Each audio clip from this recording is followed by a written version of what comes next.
Қане, көңіл-күйлерің қалай балалар? Ендеше, балалар, керемет. Көңіл-күйлеріміз керемет бірімізге. Сабаққа дайындықтарың қалай? Тамаша. Антамыз ше? Ғажап. Антамыз? Ғажап. Ендеше бастайық? Иә. Жақсы. Балалар, қазір біздер өзіміздің ұнатқан түсімізге байланысты топтарға жаймен жайғасамыз. Жайғасамыздар, жаймен.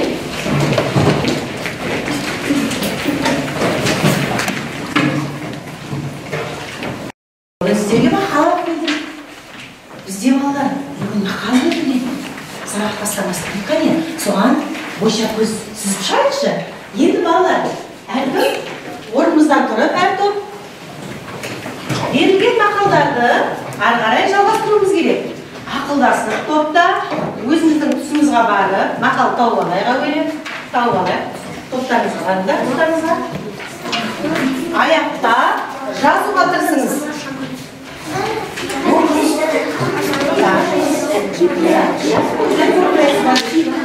Ақылдасыңдар. Шымылсан шымыл. Жаза балалар. Керемет.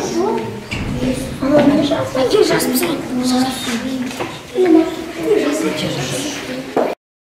Қалай білесіңдер балалар? Асанның жуыну туралы түсінігіне не кінәлі болды? Әркім өзі жеке ойланып көрейікші. Асанның, мұқият тыңдаймыз ба? Асанның жуыну туралы түсінігіне не кінәлі болды осы мәтіннен? Жаңа оқып шықтық қой. Ойланыңдар.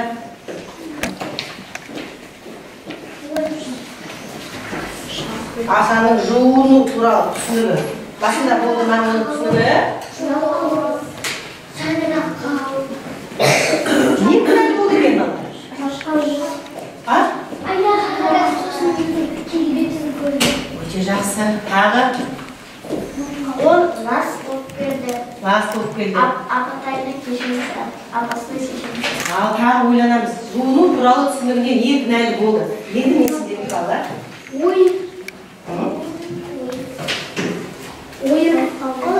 Жалқаулық деп айтып отыр біреулер. Балалар, бері қараймыз. Ане оқып жіберейік. Жалқаулық әдет Ал енді үш жауапты. Қайсысымен келісесіздер? Жалқаулық. Ал сіздер? судың Сосын тауратасың ба? Судың су жоқ деп, иә? жалқаулық. Ал ойлап көрейік мүмкін. Иә, судың жоқтығы дейік. Тағы келесі? Әдет деген не ол? Әдет.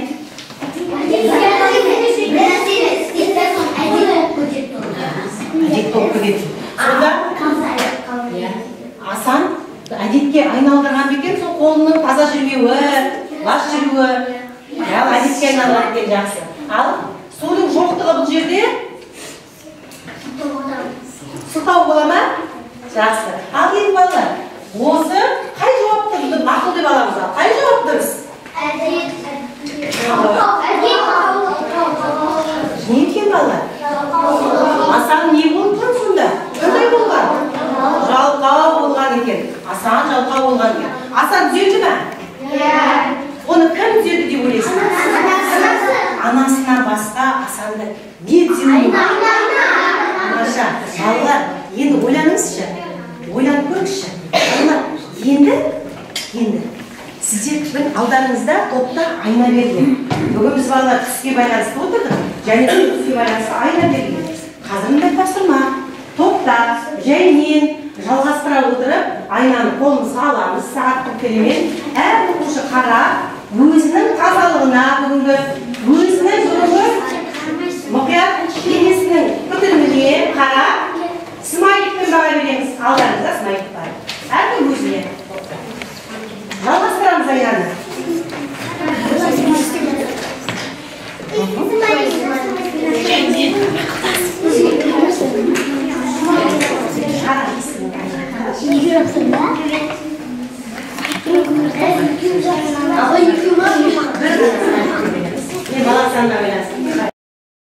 Енді осыны балалар. Ал тауып алсаңыз, қазір жарыс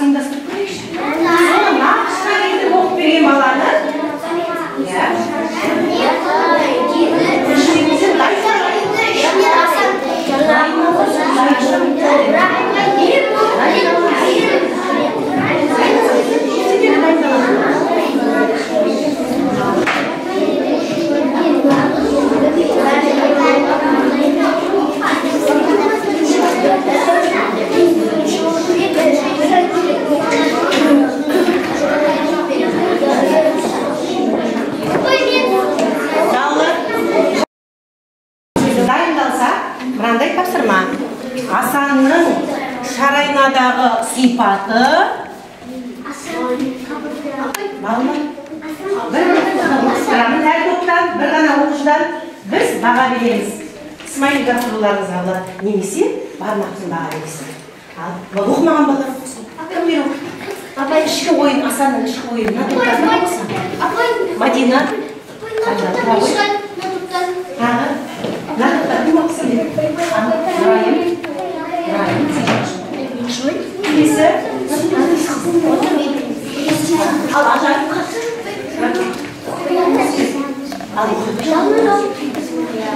Дайынсыз ба? Бастаймыз. Жасыл түсір топ.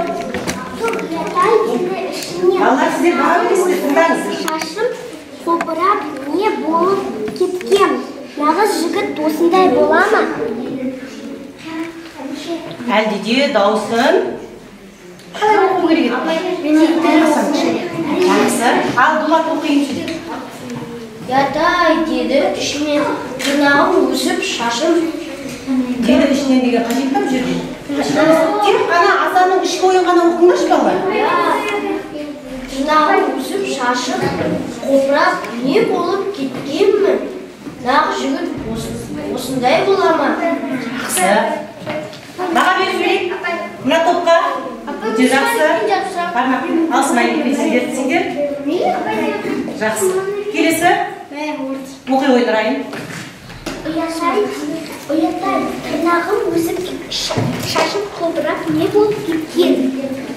Нағыз жігіт осындай бола ма? Жақсы. Райым баға берейік. Жақсы. Келесі топ.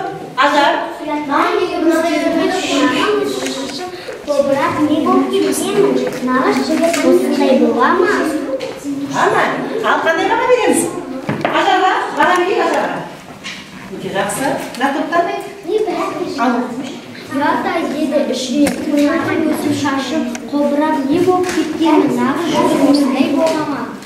Не болып кеткен? Енді балалар. Ұят. Тыңдайық. Қане тыңдайық? Ұятай.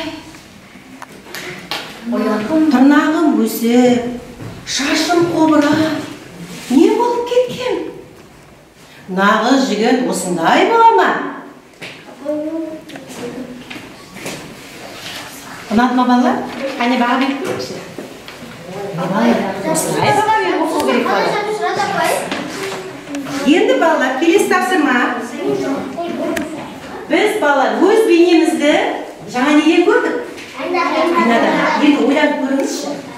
Айнадан басқа зат бейнесін, өз бейнелеріңді қай жерден көрдіңіз? Микроскопта көре аласың ба? Ойла. Керемет жауап шықты балалар.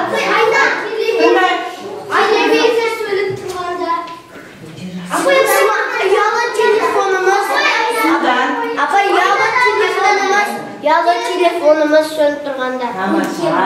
Тағы терезеден. Тағы жерден көреміз. Пойыздың терезесінде. Өте тамаша. Машина автокөліктің. Қалай ойлайсыңдар? Бізде қанша ой бар? Қаншама ой шықты балалар. Қандай керемет, жақсы да тыңдап отыр екенсіңдер. Енді балалар, алдарыңызда топта лупа жатыр. Мұндай тапсырма. Тапсырманы тыңдап аламыз. Тыңдаймыз. Лупаның көмегімен қазір біз балалар бүгін сабағымыздың тақырыбы не? Есімізге түсіріп міндетіміз. Енді мұндай тапсырма. Тырнағымыздың тазалығын лупаның көмегімен қарап көрейік. Ал тазалығын қарап көрейік. Әркім өзін қарап көрсін.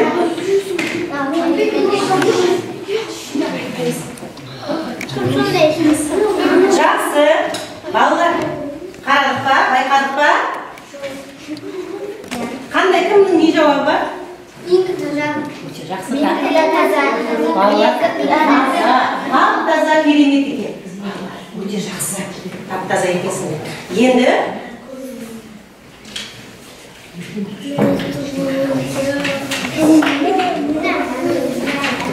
лупаны орнымызға қоямыз балалар.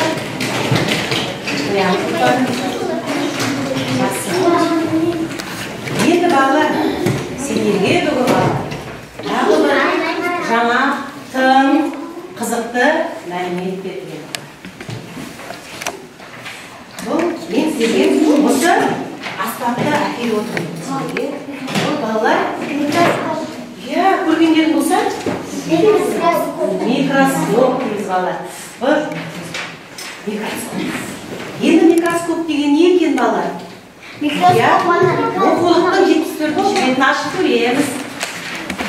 Микроскоп жасау үшін Темір оқып жібере қойшы. Микроскоп жасау үшін шеберлер ұзақ уақыт сарылып еңбек еткен. Солардың бірі Антони ван Левенкук әйнек өңдеудің асқан шебері болған. Ол бірінші болып бір тамаша судан көзге көрінбейтін микроорганизмдерді көрді.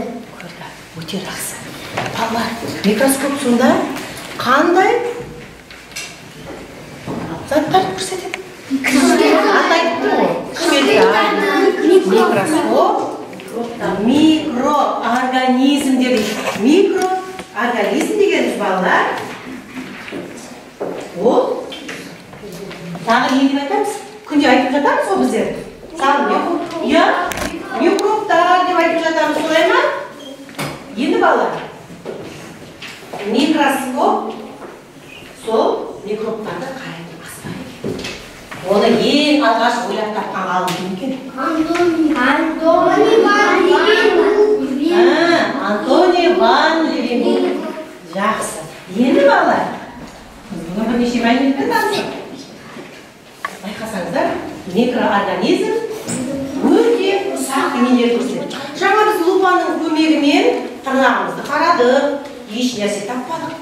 Енді балалар, қарапайым көзге көрінбейтін ұсақ бактерия, ұсақ микробтар балалар осы микроскоптың көмегімен қарауға болады. Міне, қазір балалар, әр топқа мен өзім барамын. Басқа топ мұқият тыңдап отырады. Микроскоптың көмегімен бір оқушының тырнағын бағалаймын, байқайтын боламыз, иә? Басқамыз қараймыз. Жақсы сөйлейтінінде біреуіміздің мақсамыз.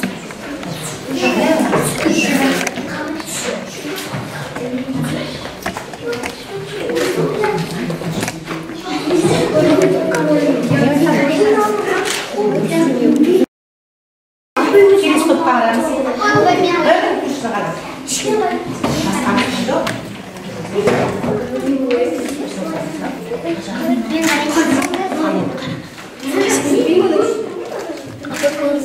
Мәселе алыстап кетті.